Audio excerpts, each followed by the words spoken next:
எப்படி இருந்துச்சு விஜயோட ஸ்பீச் பார்த்துருப்பீங்கன்னு நினைக்கிறேன். பார்க்க மட்டும் தான் முடிஞ்சது, கேட்க முடியல. நான் வந்து எங்கே பிரச்சாரம் பண்ண போகிறாங்களோ அங்கே நிப்பாட்டிடணும். நேராக ஹெலிகாப்டர்லேருந்து அந்த ஏணியை போட்டு நேராக அவர் இறங்கி அங்கே நின்று பேசலாம் மட்டும்தான். பேசாதீங்க. இல்லை வேற என்ன பண்ண முடியும்னு நினைக்கிறேன். Holidays nale adu namma GT Holidays da. GT Holidays, South India's #1 travel brand. You know you are special when you're with GT Holidays. Coimbatore corporation லிமிட்ல இருந்து 2 கிலோமீட்டர்ல லேண்ட் 8 lakhsக்கு ஸ்ரீ பேபி ப்ராப்பர்ட்டிஸ் கோயம்புத்தூர். குறைந்த விலை நிறைந்த தரம், தங்கள் தேவைகள் அனைத்தும் ஒரே இடத்தில். ஜெயச்சந்திரன். வணக்கம் பீட்டர். வணக்கம். எப்படி இருந்துச்சு விஜயோட ஸ்பீச் பார்த்துருப்பீங்கன்னு நினைக்கிறேன். பார்க்க மட்டும் தான் முடிஞ்சது, கேட்க முடியல. ஏன்னா ஆடியோ இஷ்யூ தான் வந்து மிகப்பெரிய கோளாறாக இருந்துச்சு. எல்லாருமே எதிர்பார்த்துட்டு இருந்த விஜய் என்ன பேச போறாரு. விஜய் அந்த ஊர்வலம்ங்கிற நமக்கு தெரியும், எவ்வளவு க்ரௌடு வரும், எப்படி ஹேண்டில் பண்ணுவாங்க, அந்த இதெல்லாமே எதிர்பார்த்தது தான். என்ன பேச போறாருங்கிறதா ஒரு பெரிய எதிர்பார்ப்பா இருந்துச்சு. பேசுறத வச்சு டீகோட் பண்ணலாம் அப்படின்லாம் யோசிச்சுட்டு இருந்தோம். முதல்ல கேட்டதனால டீகோட் பண்ணுவேன் அப்படிங்கிற மாதிரி ஆடியோ இஷ்யூ ஆயிடுச்சு. உங்களுக்கு ஏதாவது கேட்டுச்சா? கேட்கல. அதேதான் நீங்க சொன்ன மாதிரி தான். க்ரௌட் இவ்வளோ வருவாங்க, இப்படி ஆரவாரம் இருக்கும் அப்படிங்கிறது எல்லாமே நம்ம எக்ஸ்பெக்ட் பண்ணும். ஆனால் அந்த ஸ்பீச் அது ப்ராப்பராக டெக்னிக்கல் டீம் அதை சரியாக ஹேண்டில் பண்ணலையோ அப்படின்ற ஒரு விஷயம் இருக்கு. ஏன்னா மைக்கு 2-3 மைக்கு மாத்துறாங்க. மாத்தின பிறகும் கூட அது சரியா கேட்கல. இதுல ஏதாவது அரசியல் சூழ்ச்சி இருக்கும்னு பாக்குறீங்களா? அதை சொல்ல ஆரம்பிச்சிட்டாங்க ஆல்ரெடி. வந்து ஆளுங்கட்சியோட சரி அப்படி இப்படிலாம் விமர்சனங்கள் போயிட்டு இருக்கு. டெக்னிக்கல் டீம் வீக் ஆனதுக்கு எப்படிங்க ஆளுங்கட்சி பொறுப்பாவாங்க? லாஜிக்கா பேச வேண்டாம். விமர்சனங்கள் வரும்ல. எதுவுமே யதார்த்தமா எதுவுமே வந்து தற்செயலா நடக்கிறது கிடையாது அரசியல் அப்படின்னு சொல்லிட்டு இருப்பாங்க. பட் எதுவுமே நமக்கு உறுதியா தெரியாது, அதை சொல்ல முடியாது. பட் ஸ்டில் பார்த்தோம்னா அப்படிலாம் பண்ணிட முடியுமான்னு ஒரு கொஸ்டின் இருக்குல்ல. ஒரு இவ்வளோ பெரிய ஈவெண்ட் ஒன்று பண்ணுறோம், தமிழ்நாடு உற்று நோக்கிட்டு இருக்க ஒரு ஈவெண்ட்டாக இருக்குது. திருச்சி இவ்வளோ பெரிய க்ரௌடுக்கு கூடுறாங்க. அதுக்கு நடுவில் பேசக்கூடிய இடத்துல வந்து இதை கூட கவனிக்காம இருப்பாங்க அப்படிங்கிற மாதிரி தான் இருந்துச்சு. ஃபர்ஸ்ட் அந்த ஒயர்லெஸ் மைக்ல பேசினாரு. அதுல பேசுனது ஓரளவு கேட்டுச்சு. ஆக்சுவலா அது குறை தான் இருந்துச்சு, கொஞ்சம் ஒரு மாதிரி இருந்துச்சு. சரி மைக்க மாத்திட்டா நல்லா இருக்கும் போல. மைக்ல இவர் பேசுற சத்தத்தை விட அங்க இருந்து பக்கத்துல இருந்த அந்த ரசிகர்களுடைய சத்தம், தொண்டர்களுடைய சத்தம் அதிகமா இருந்துச்சு. அதுவும் ஒரு பிரச்சனை தான். ஒயர்லெஸ் மைக் கொஞ்சம் வந்து ஒரு மாதிரி கேட்டுச்சா, பேசுறது புரியுது, பட் கொஞ்சம் குறைன்னு இருக்கு. மைக்க மாத்தினா இருக்கும், ஒயர் மைக் வச்சு ஆஹா இதுக்கப்புறம் நல்லா கேட்க போகுதுன்னு பார்த்தா சுத்தம். அதுக்கப்புறம் தான் ஒண்ணுமே கேட்கல. ஓகே, அதுதான் பேசுறதுக்கு டீகோட் பண்றதுக்கு ஏதாவது இருக்கும் அப்படின்னு பார்த்தா, ஆனா இந்த இடத்துல வந்து இஷ்யூஸ் அட்ரஸ் பண்ணியிருக்காரு அப்படிங்கறது மட்டும் தெரியுது. ஏன்னா கடந்த மாநாட்டுல வந்து இஷ்யூஸை பேசவே இல்லை அப்படிங்கறதா விமர்சனமா இருந்துச்சு. தற்பெருமை அதிகமா பேசிக்கிட்டாரு, தான் ஒரு சிங்கம் மாதிரி நம்மள வந்து போர்ட்ரே பண்ணிக்கிட்டாரு அப்படின்னு சொல்லிட்டு. பட் இந்த முறை இஷ்யூஸ் அட்ரஸ் பண்றாரு. பட் அட்ரஸ் பண்ண அந்த விஷயம் தான் வந்து கேட்கல நினைக்கிறேன். ஆக்சுவலா ஒரு பாசிட்டிவான விஷயம் அப்படிங்கிறது வந்து போன மாநாட்டில் என்னென்ன விமர்சனங்கள் வச்சாங்க மக்களோ தொண்டர்களோ அரசியல் விமர்சகர்களோ அது எல்லாத்தையுமே அவர் கன்சிடர் பண்ணியிருக்காருன்றது ஒரு பாசிட்டிவான விஷயம். இஷ்யூ பேசணும், மக்கள் பிரச்சனை பேசாமல் என்னத்த மாநாடு அப்படின்லாம் சொன்னதுக்கப்புறம் அதை கன்சிடர் பண்ணியிருக்கிறாரு. ஸோ திருச்சி வந்தவங்கன்னா திருச்சியில் என்னென்ன பிரச்சனைகள் இருக்குது, அது வந்து என்னென்ன வாக்குறுதிகள் கொடுத்து செய்யாமல் இருந்திருக்காங்க திமுக.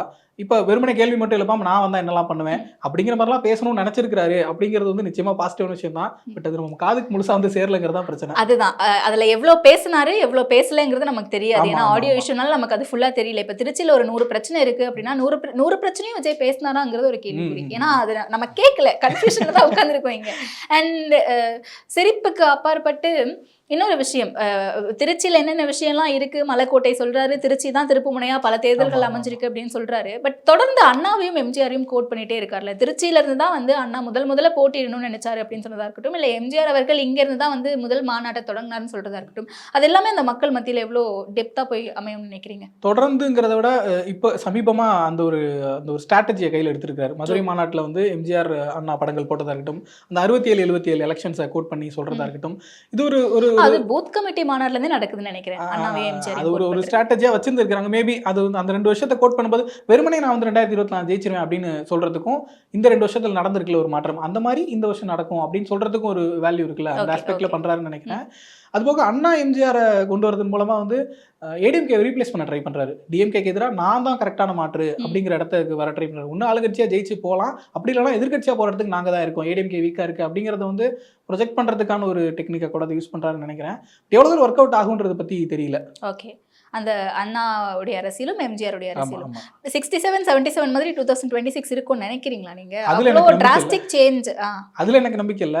ஆனா இது ஒரு நல்ல ஸ்ட்ராட்டஜியா நான் பாக்குறேன். அவருக்கு ஒரு தொண்டர் கூட்டம் இருக்காங்களா, ஜெயிச்சிருவாரா அப்படின்னு ஒரு சின்ன சந்தேகத்தோட இருப்பாங்கல்ல, அவங்களுக்கு நம்பிக்கை கொடுக்குற மாதிரி ஒரு ஸ்ட்ராட்டஜியா இருக்கும். நம்பிக்கைனா எந்த வகையில சொல்றீங்க? எனக்கு புரியல. இப்பதானே வராரு, அதுக்குள்ள எப்படி ஜெயிச்சிட முடியும், ஒரு வருஷம் அரசியல் பண்ண ஜெயிச்சிட முடியுமா அப்படின்லாம் கேள்வி கேட்டுட்டு இருக்காங்கல்ல. அந்த கேள்விகளுக்கு பதிலா இவங்க இந்த பதில கொண்டு போய் வைப்பாங்க. பாத்தீங்களா அப்படிதானே அண்ணா ஜெயிச்சாரு, அப்படிதானே எல்லாருக்குமே ஒரு பேஸ் இருக்கு. அது தேவையில்ல இவங்களுக்கு. அவங்களுக்கு போதுமான ஒரு கன்வின்சிங்கான ஒரு பதிலா இது இருக்கும்னு நினைக்கிறேன். ஓகே. அண்ட் இன்னொரு விஷயம் நோட் பண்ணீங்களா, திருச்சியில வந்து பெரியார் இங்கதான் வாழ்நாள்ல பெரும்பாலான அளவு வந்து கழிச்சிருக்காரு அப்படின்னு சொல்லிட்டு அடுத்துதான் வந்து இஷ்யூஸ் அட்ரஸ் பண்ண ஆரம்பிக்கிறேன்னு நினைக்கிறேன். அந்த இஷ்யூஸ் அட்ரஸ் பண்ண ஆரம்பிச்சதுமே கூட ஓகே, எல்லாருமே பேப்பர் வச்சு படிக்கிறதுங்கிறது ஒரு சகஜமான விஷயம் தான். யாருமே பேப்பர் வச்சு படிக்கக்கூடாதுன்னு சொல்ல போறது இல்லை. ஆனாலுமே அதை படிச்ச விதம், அதை கன்வே பண்ண விதம் அப்படின்றது ஒன்று இருக்குல்ல, அதை நீங்க எப்படி பாக்குறீங்க? ஆக்சுவலி இது பத்தி நானும் பேசணும்னு நினைச்சேன். ஏன்னா பிகினிங்ல பேசினார்ல, அந்த பேப்பர் எடுக்கிறதுக்கு முன்னாடி வந்து மக்களை கிரீட் பண்ணிட்டு அதுக்கப்புறம் வந்து பேசிக்கா சில விஷயங்கள் பேசினார்ல, அதெல்லாம் அவ்வளோ இயல்பா இருந்துச்சு. விஜய்க்குன்னு ஒரு பாடி லாங்குவேஜ் மேனரிசம் இருக்குல்ல. ஏன்னா மதுரை மாநாடு வரைக்குமே எனக்கு இருந்த பெரிய விமர்சனம் ரொம்ப ஸ்டேஜா இருக்கு, ஸ்கிரிப்டடா இருக்கு, ஒரு ட்ராமா பாக்குற மாதிரி இருக்குன்ற மாதிரி தான் இருந்துச்சு. அப்படி இல்லாம இதுல இந்த ஆரம்ப ஒரு 2-3 நிமிஷம் வந்து கொஞ்சம் கேஷுவலா சூப்பரா பேசினார். மக்களை பார்த்து பேசினது வந்து பெரியவங்களாம் வந்து ஒரு போருக்கு போறதுக்கு முன்னாடி குலதெய்வத்தை கும்பிட்டுட்டு போவாங்க, அந்த மாதிரி திருச்சி மண்ணுக்கு நான் வந்திருக்கேன் அப்படின்னு சொன்னதா இருக்கட்டும், அந்த மாதிரி விஷயங்கள் ரொம்ப இயல்பா தான் இருந்துச்சு. ஒன்ஸ் அந்த பேப்பர் எடுத்ததுக்கு அப்புறம் பேப்பர் வச்சு பார்க்கலாம் தப்பு கிடையாது. அது டேட்டா பார்த்து இது பண்ணிக்கிறது அது எல்லாருமே பண்றதுதான் அது தப்பு கிடையாது. கன்ஃபியூஸ் ஆயிடக்கூடாது, தவறா ரோல் ஆயிடக்கூடாதுன்றதுக்காக. பட் அது சொன்ன விதம் வந்து கொஞ்சம் மெக்கானிக்கலா இருந்த மாதிரி தான் இருந்துச்சு. அது ஒரு நிறைய வாக்குறுதிகளை நீங்க செய்யலன்றத சொல்றாரு. இப்படி ஒரு விஷயம் சொன்னீங்களே, செஞ்சீங்களா அப்படிங்கிற மாதிரிலாம் கேட்கறது வந்து ஒரு சோல்ஃபுல்லா இல்லாத மாதிரி இருந்துச்சு. உண்மையிலே இப்படி ஒரு வாக்குறுதி கொடுத்தீங்கல்ல, இதை செஞ்சிருக்கணும், இதை செய்யாதனால எவ்வளவு மக்கள் பாதிக்கப்படுறாங்க அப்படிங்கிற ஒரு ஆதங்கத்தோட அந்த குரல் வராம கொஞ்சம் ஒப்பிக்கிற மாதிரி இருந்துச்சோங்கிற மாதிரி தான் இருந்துச்சு. உங்களுக்கு எப்படி இருந்துச்சு? ஆக்சுவலி அதை நானும் பேச நினைச்சேன். ஜெயலலிதா அவர்கள் இந்த டாக்டிக்ஸை யூஸ் பண்ணுவாங்க. அதை செய்யறேன்னு சொன்னாங்களே, செஞ்சாங்களா அப்படின்னு சொல்லிட்டு. இப்ப ரீசெண்டா எழுச்சி பயணத்துல இபிஎஸ் அவர்களுமே அந்த டாக்டிக்ஸை கையில் பண்ணிருக்காரு. அதுதான் அந்த மாதிரி தான் அவர் இப்ப கையில எடுக்கிறாரோ அப்படின்னு இதை செய்யறேன்னு சொன்னாங்களே, அதை செய்தாங்களா? ஆசிரியர்களை வந்து நிரந்தரம் செய்யணும், பணி நிரந்தரம் செய்யணும்னு சொன்னாங்க, அதை செஞ்சாங்களா அப்படின்னு சொன்னேன். இங்க இருக்கக்கூடிய தொண்டர்களுமே இல்ல அப்படின்னு சொல்றாங்க, ரெஸ்பாண்ட் பண்றாங்க. அது ஆக்சுவலி ஒரு நல்ல விஷயம் தான். ஏன்னா ரெஸ்பான்ஸ் பண்ணாதான் நம்மளால வந்து ஒரு இன்டராக்டிவா பீப்புளோட வந்து பேச முடியும். நம்ம வந்து ஒன் வே கம்யூனிகேஷன் அப்படிங்கறத அவங்க கிட்ட நம்மளால போய் ரீச் பண்ண முடியாது. பட் அதுக்கு அவர் இருக்கு அப்படின்னும் போது, அவருக்கு அது இருக்கு அப்படின்னும் போது அது அவர் ப்ராப்பரா யூஸ் பண்ணிக்கலையோ அப்படின்னு தோணுது. கொஞ்சம் ப்ரிப்பேர் பண்ணிருக்கலாம். ஆமா, நீங்க சொன்ன மாதிரி அது ஒரு கரெக்டான பாலிடிக்ஸ், ஒரு பொலிட்டிக்கல் அப்ரோச் தான். எல்லாருமே எதிர்கட்சி தலைவராக இருக்கவங்க பண்ண வேண்டியதே ஆளுங்கட்சி இந்த வாக்குறுதிகள்லாம் கொடுத்தாங்கல்ல, பண்ணல தானே, ஏன் பண்ணல அப்படிங்கிற கேள்வி எழுப்புற மக்கள் மத்தியிலேருந்து எழுப்புறது தான், மக்கள் சார்பாக எழுப்புறது தான். ஸோ அந்த விஷயத்தை கையில் எடுக்கணும்னு நினைச்சது ஒரு ரொம்ப நல்ல விஷயம் தான். ஏன்னா தொடர்ந்து அதான் நம்ம சொல்லிட்டு இருந்தோம், எந்த இஷ்யூலையுமே இவருக்கு என்ன ஸ்டாண்ட் இருக்குன்னே தெரியல, எவ்வளோ பிரச்சனை நடந்துருக்கு, இதை பற்றியா பேசுறாரு, இதை பற்றியா கேட்குறாருன்னு தான் சொல்லிட்டு இருக்கோம். நான் அதெல்லாம் கேட்குறேன், தெரிஞ்சுக்கிட்டு இருக்கேன் அப்படிங்கிற விஷயத்த சொன்னதாகட்டும். அதுக்கப்புறம் இப்போ ஒரு ஊர் போறாருன்னா அந்த ஊரில் என்ன பிரச்சனை இருக்குது, அந்த ஊர் மக்களுக்கு என்ன தேவை இருக்குங்கிறது தெரிஞ்சுட்டு பேசணும் அப்படின்லாம் சொல்லியிருந்தோம். எல்லாருமே சொல்லிட்டு இருந்தாங்க. நல்ல விஷயம் என்னன்னா இது எல்லாத்தையுமே ஒரு காது கொடுத்து கேட்டிருக்காரு, அதை நம்ம அட்ரஸ் பண்ணணும்னு நினைச்சிருக்காருன்ற வரைக்கும் ஓகே. அது வந்து இன்னும் கொஞ்சம் இயல்பா இருந்திருக்கலாம். ஒரு மாதிரி அது அந்த ஒரு இமோஷனல் கனெக்ட் இருந்திருக்கலாம் மக்களோட. இதெல்லாம் சொன்னாங்களே, இன்னைக்கு நீங்க இவ்வளவு கஷ்டப்பட்டிருக்கீங்களே, இதெல்லாம் செஞ்சிருந்தா நான் இப்படி அரசியலுக்கு வர வேண்டிய அவசியமே இருந்திருக்காது அப்படிங்கறது கூட அவர் இயல்பா கூட பேசியிருக்கலாம். அது நான் என்ன நினைக்கிறேன்னா, பொலிட்டிக்கலை பத்தி ஒரு பேசிக் நாலேஜ் இருந்திருந்தா, இல்ல அங்க இருக்கக்கூடிய பிரச்சனை என்ன அப்படிங்கறது உள்வாங்கி இருந்தா, இல்ல நாலேஜ் சார்ந்து கூட நான் போக விரும்பல, மேபி அதோட மேனரிசமா கூட இருக்கலாம். அங்க இருக்கக்கூடிய மக்களுடைய இமோஷன்ஸை உள்வாங்கி இருந்தா அது கொஞ்சம் இயல்பா வந்திருக்குமோன்னு எனக்கு தோணுச்சு. நம்ம இப்படி சொல்றோம்ல, எனக்கு என்னன்னா பார்த்துட்டு இருக்கும்போது இதுவே கொஞ்சம் அங்க இருக்கிற ரசிகர்கள் தொண்டர்களுக்கு ஓவர் டோஸ்ங்கிற மாதிரி இருந்துச்சு. யாருமே அதை காது கொடுத்து கேட்கல, இவன் கத்திட்டு தான் இருக்காங்க, யாருக்காக தான் அந்த மனுஷன் பேசிட்டு இருக்காரு மாதிரி தான் இருந்துச்சு. அவங்களோட எதிர்பார்ப்பு வந்து வழக்கம் போல வந்து ஒரு சினிமா தனமா ஒரு பஞ்ச் டயலாக் பேசிட்டு அவங்கள வந்து என்கேஜ் பண்ற மாதிரி, என்டர்டெயின் பண்ற மாதிரி, அவங்களை இன்னும் சொல்ல போனா மோட்டிவேட் பண்ற மாதிரி ஏதாவது பேசினாலே போதும் தான் எதிர்பார்க்கறாங்க போல. அவங்களுக்கு வந்து இதுவே ஜாஸ்திங்கிற மாதிரி தான் தோணுது. நம்ம இதோட அதிகமா எதிர்பார்க்கிறோமோ? ஆமா ஆமா, அது நான் இதை கம்பேர் பண்ணணும்னு நினைக்கிறேன். இபிஎஸோட பிரச்சார கூட்டத்தோட அங்க இருந்த அந்த மக்களுடைய ரெஸ்பான்ஸ், அவருடைய ஸ்பீச்சையும் இங்க இருந்த மக்களுடைய ரெஸ்பான்ஸ், இவருடைய ஸ்பீச்சையும், மேபி இவருக்கு ஃபர்ஸ்ட் ஸ்பீச்ங்கிறதுனால கூட இவ்வளவு தடுமாற்றங்கள் இருந்திருக்கலாம், மைக் பிரச்சனை இதெல்லாமே இருந்திருக்கலாம். ஆனாலுமே அந்த இடத்துல நிக்கிற மக்கள் சூழ்ந்திருக்கக்கூடிய, காசு கொடுத்து கூட்டிட்டு வந்தாங்கன்ட்டு நிறைய விமர்சனங்கள் இருந்தாலும் கூட அவங்களுடைய அந்த ரிசீவர் எண்ட்ல இருந்து அவங்க கேட்கும்போது அந்த இமோஷன்ஸ் ஒன்று இருக்குல்ல, அதெல்லாமே வேற. பட் இது நீங்க சொன்ன பாயிண்ட் தான். அது கடைசியில நீங்க என்ன யார்கிட்ட பேசிட்டு இருக்கீங்க அப்படின்ற ஒரு ரியாக்ஷன்ல தான் அங்க இருந்த தொண்டர்கள் இருந்தாங்களோன்ற கேள்வி இருக்கு. இபிஎஸ் கம்பேரிசன் கரெக்ட் தான். ஆக்சுவலா ஒரு எதிர்கட்சி தலைவர் வந்து ஆளுங்கட்சியை கொஸ்டின் பண்றப்போ வந்து மக்கள் கிட்ட இன்டராக்டிவா இருக்கணும், என்னென்ன பிரச்சனைகள் இருக்குது, இது அவங்க செய்யல, இதனால உங்களுக்கு என்ன பாதிப்பு, நான் வந்தா செய்வேன், அதெல்லாமே அவர் ரொம்ப ப்ராப்பரா கொண்டு போறாரு. நம்மளையும் பார்த்துட்டு இருக்கோம். இது அவர் இப்பதான் வந்திருக்கிறாரு, மேபி அது போக போக கொஞ்சம் பொலிட்டிசைஸ் ஆவாங்க. ஒரு ஊருக்கு வரும்போது அவங்களே வந்து எங்க ஊர்ல இந்த பிரச்சனை இருக்கு, அதை பத்தி நீங்க பேசுங்க அப்படின்னு கேட்க ஆரம்பிக்கலாம். இதெல்லாம் கொஞ்சம் கிராஜுவலா தான் நடக்கும்னு நினைக்கிறேன். ஃபர்ஸ்ட் இதுல எதிர்பார்க்கல, அதுதான் நான் கேட்கணும்னு நினைச்சேன். ஒருவேளை அது அனுபவம் கூட கொடுக்குமா அப்படின்னு சொல்லிட்டு வாய்ப்பு இருக்கு. இப்போ முதல் முறையா பாக்குறப்போ விஜய் வந்து ஒரு கிரௌட் வந்து ரியாக்ட் பண்றதுக்கும் ஒரு 10-15 தடவை 20 தடவை 30 தடவை 100 தடவை பார்த்ததுக்கு அப்புறமும் இதே மாதிரி கத்துவாங்கன்னு எதிர்பார்க்க முடியல. அப்போ அவர் பேசுறதை கேட்க ஆரம்பிப்பாங்களோ, அந்த ப்ராசஸ் கொஞ்சம் பொறுமையா தான் நடக்குமோன்னு தான் எனக்கு தோணுது. ஓகே. அண்ட் இன்னொரு விஷயம், அந்த 10 நிமிட உரை 10 நிமிஷம் தான் நடந்துச்சா அப்படிங்கறதே ஒரு கன்ஃபியூஷன்ல தான் பேசிட்டு இருக்கோம். அதுக்கு முன்னாடி அந்த ஒரு 5 மணி நேரம் அதை பத்தி கண்டிப்பா பேசணும்னு ஆமா நினைக்கிறேன். ஆமா ஆக்சுவலா அது பெரிய சொதப்பல் தான். அது யார் மேல குறை சொல்றதுன்னு தெரியல. 10:30லேருந்து 11 தான் கொடுத்திருந்த டைம். ஆக்சுவலா 25 மினிட்ஸ் தான் கொடுத்திருந்தாங்க. அதிகபட்சம் 30 நிமிஷம் அப்படின்னு தான் சொல்லியிருந்தாங்க. 11 மணிக்குள்ள எல்லாம் 10:30 to 11:30 போலீஸ் கொடுத்த டைம்னு நினைக்கிறேன். ஆமா. அவங்களுடைய அறிக்கையில 10:35 to 11 போட்டிருந்தாங்க ஆமா, நேத்து ஆமா. வந்த அறிக்கையில. பேசக்கூடிய டைம் வந்து 25லேருந்து 30 மினிட்ஸ் தான் இருக்கும். அதிகபட்சம் எதிர்பார்த்துட்டு இருந்தோம். பட் வந்து ஒரு 9:30 கிட்ட இறங்கிருப்பாருன்னு நினைக்கிறேன் ஏர்போர்ட்ல, திருச்சி ஏர்போர்ட்ல. அங்கேருந்து ஒரு 8லேருந்து 10 கிலோமீட்டர் தான் இருக்கும் அவர் வர வேண்டிய லொகேஷன். 5 மணி நேரத்துக்கு மேல ஆகுது. நம்மளும் வந்துருவாருன்னு பார்த்துக்கிட்டு இருந்தா தேர் கூட இதை விட கொஞ்சம் வேகமா போகும்னு நினைக்கிறேன். போகவே விடல. அவ்வளவு பெரிய கூட்டம். இப்படி ரொம்ப பார்க்கும்போது ஸ்டக் ஆயிட்ட மாதிரி தான் இருந்துச்சு. நான் யோசிச்சுட்டு இருந்தேன், விஜய் அந்த 5 மணி நேரம் என்ன யோசிச்சுட்டு உள்ள உட்காந்துட்டு இருப்பாரு அப்படின்னு தான் யோசிச்சுட்டு இருந்தேன் நான். இல்ல ஆக்சுவலி பிளானிங்ல சொதப்பல் இருக்கோ அப்படின்ற ஒரு டவுட்டும் இருக்கு. ஏன்னா சாட்டர்டேஸ் அப்படின்ற கிரிட்டிசிசம்ஸ் தாண்டி ஒரு நாள்ல எப்படி 3 மாவட்டங்களை கவர் பண்ண முடியும் அப்படின்ற ஒரு விஷயமும் இருக்கு. ஏன்னா இபிஎஸ் அவர்கள் வந்து 2 தொகுதியை கவர் பண்றதுக்கே ஒரு நாளைக்கு ஆமா. அது ரொம்ப கஷ்டமா தான் இருக்கும்னு நினைக்கிறேன். பக்கத்துல இருக்கக்கூடிய தொகுதிகளே 3 மாவட்டங்கள், அதுவும் வெவ்வேறு மாவட்டங்கள் எப்படியும் எனக்கு தெரிஞ்சு ஒரு 50-60 கிலோமீட்டராச்சும் ஆமா, டிஸ்டன்ஸ் ஆமா. இருக்கும் 2 மாவட்டங்களுக்கு மத்தியிலும். அப்ப இன்னைக்கான பிளானை வச்சு அடுத்தடுத்த ஷெட்யூல்ஸ் எல்லாமே மாறதுக்கான பாசிபிலிட்டிஸ் இருக்கு அப்படின்னு தெரியுது. இப்ப நம்ம பேசிட்டு இருக்கும்போது டைம் சரியா 4 மணி ஆக போகுது. இதுக்கப்புறம் பெரம்பலூர் போகணும், அரியலூர் போகணும். எப்படி இது பாசிபிள் நினைக்கிறீங்க?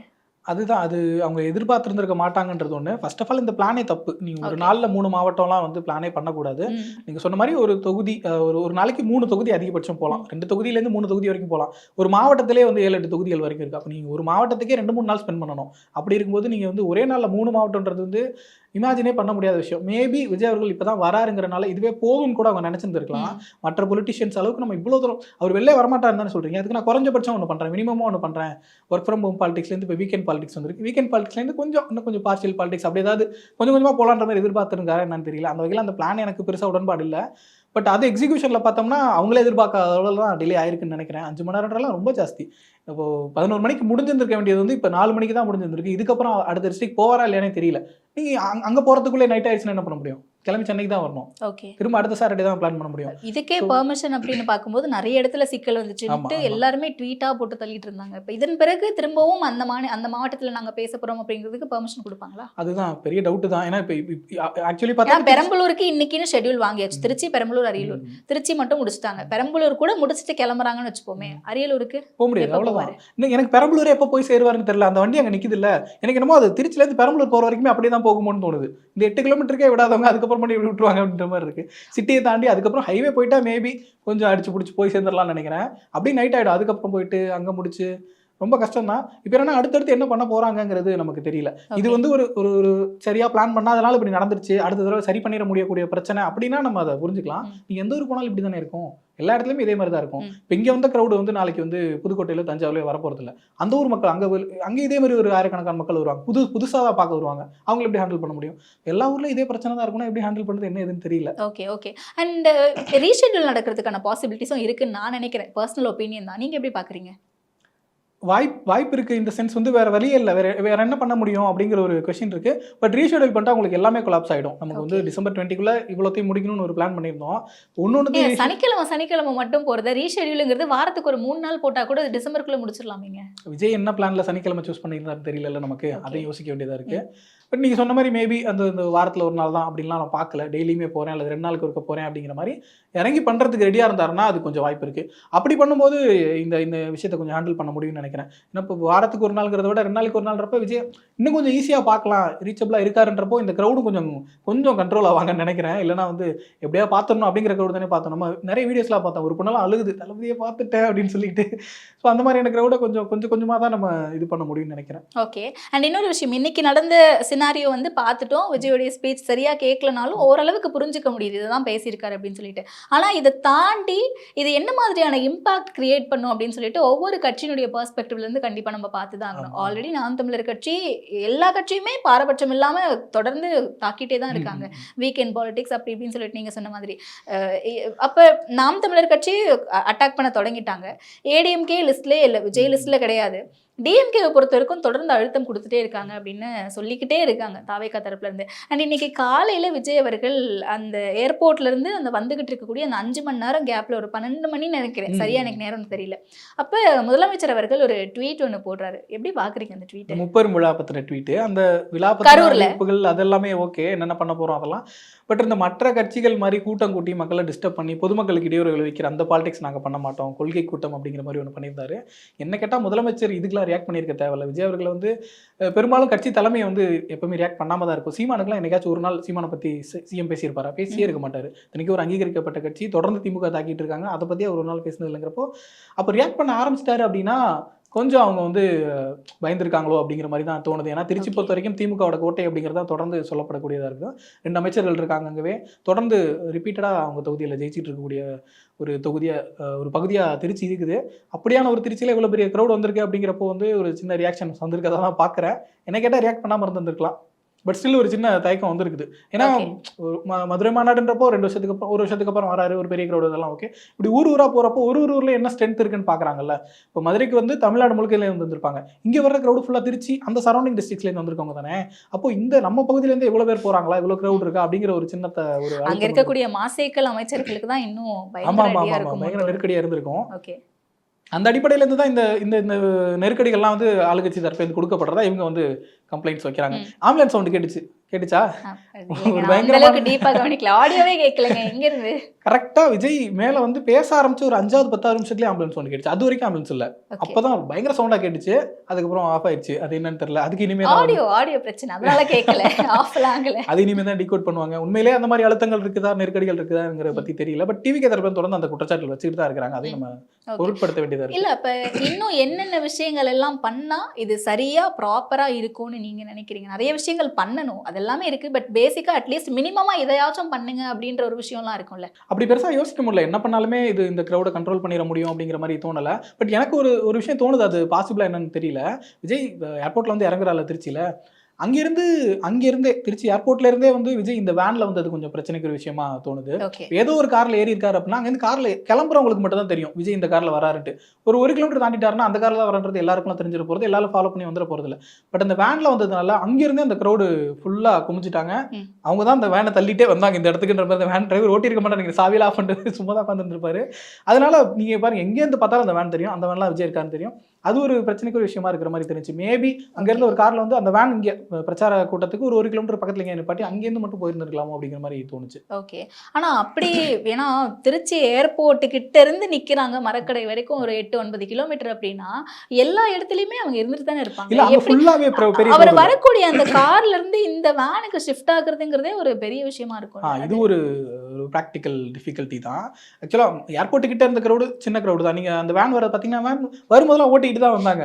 அதுக்கப்புறம் இவர் காரை விட்டு இறங்குறாருன்னு தெரிஞ்சாலே மொத்தமா வந்து சூழ்ந்துருவாங்க. அது நம்ம பல இடங்கள்ல பார்த்திருக்கோம். ஏன்னா கோயம்புத்தூர்ல அப்படிதான் நடந்துச்சு.